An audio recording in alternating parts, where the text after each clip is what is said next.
Our next guest is Dr. Ishrat Husain, a man who needs no introduction. Dr. Ishrat Husain is economist and former advisor to the Prime Minister for Institutional Reforms and Austerity. During 2016-17, he was Public Policy Fellow at Woodrow Wilson Center in Washington, D.C., where he authored his latest book, Governing the Ungovernable, which was published by Oxford University Press. He is AGC National Distinguished Professor, Professor Emeritus, and Chairman Center for Excellence in Islamic Finance at IBA Karachi. He had earlier served as Dean and Director at IBA. He has also served as Chairman, National Commission for Government Reforms, Governor, Central Bank of Pakistan, Senior Executive of the World Bank, and he also has hands-on experience of grassroots development and administration in Sindh province and Bangladesh.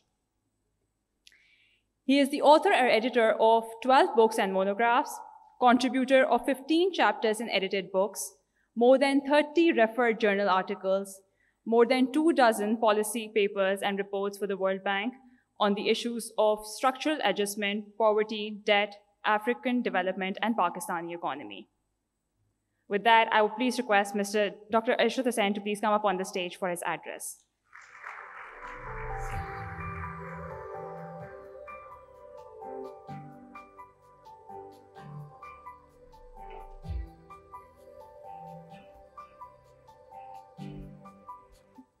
Bismillahirrahmanirrahim, Mr. Miftah Ismail, my distinguished speaker friends, chairman, members, presidents, past presidents of the CFA Society. First of all, let me very much emphasize that what really struck me that although Mr. Miftah Ismail is no longer minister, the society decided to honor him in his own right to be the chief guest. This is, in my view, a very happy tradition because people here do not respect the individual's contribution, but only go for the office they are holding. So you make a departure, and I salute you, Abdul Rahman, for doing that.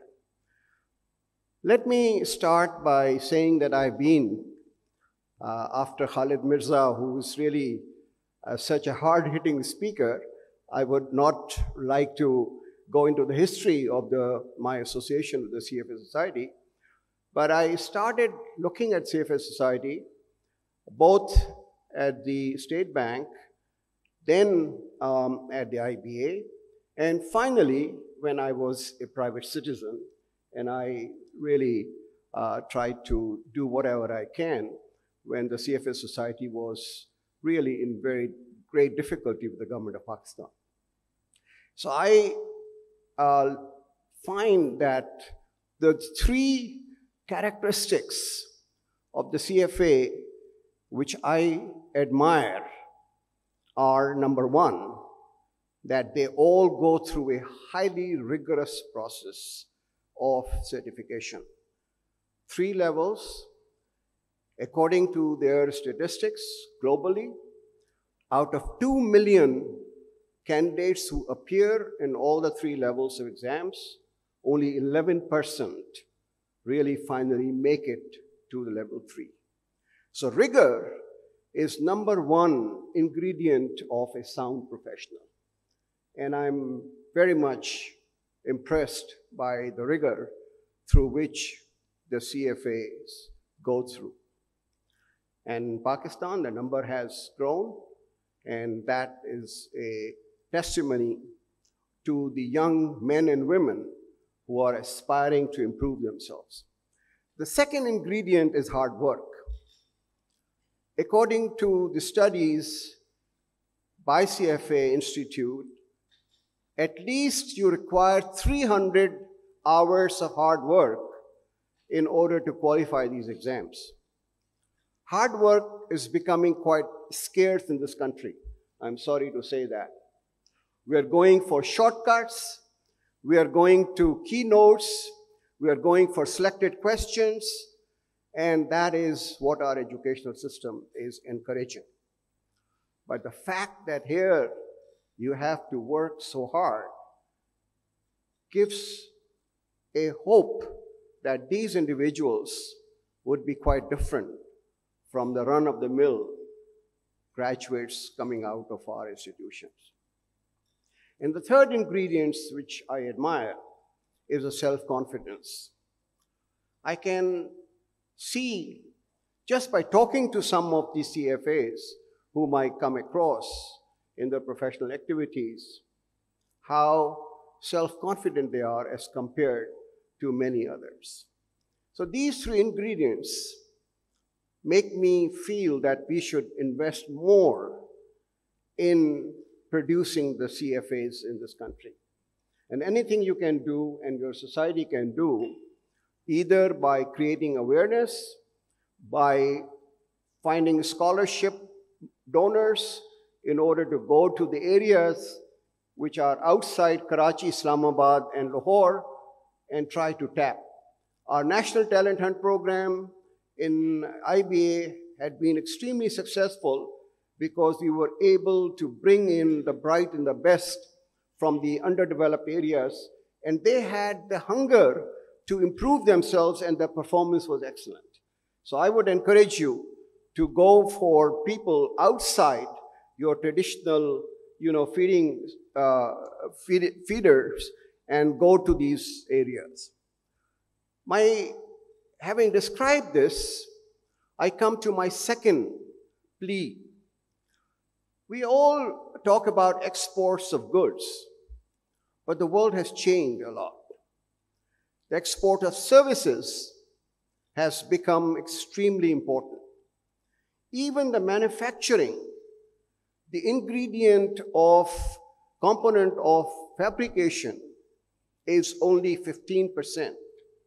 85% is from the design to the retail, which are all services, including the financial, insurance, transportation, and everything. Now, CFAs are able to place their services in international markets because they have international certification and they have the experience, work experience. But what is missing is that we are so individualistic that we go and find a job and try to send the remittances. But that is not the name of the game. Name of the game is that you create corporates for financial services which will be taking up the jobs in international markets. The difference between the corporate profits and individual remittances is a factor of 1 to 10. So you have to create those companies. And unfortunately, you look at accounting, you look at law, you look at financial services. We don't have international standard companies in this country. And that's why we are suffering so much on the exports of the services. Only the IT has just come up. Why don't we do this?